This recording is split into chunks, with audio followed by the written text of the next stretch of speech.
என்பது நமக்கு சுத்தம் உள்ள வீடுதான். சுத்தம் என்பதை மறந்தால் நாடும் குப்பை மேடுதான்.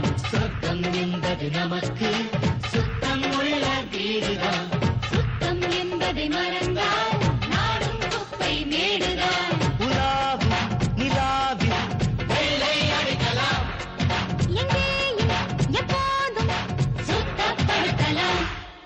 சொர்க்கம் என்பது நமக்கு சுத்தம் உள்ள வீடுதான்.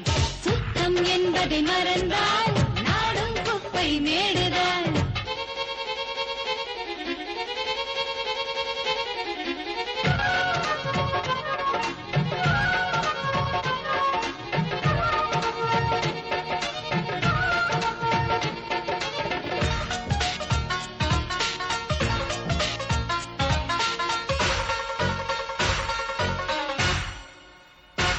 குளிக்கும் அறைக்குள் கெட்ட கெட்ட வார்த்தைகள் படிக்கும் மனத்தில் என்ன ஆசைகள்.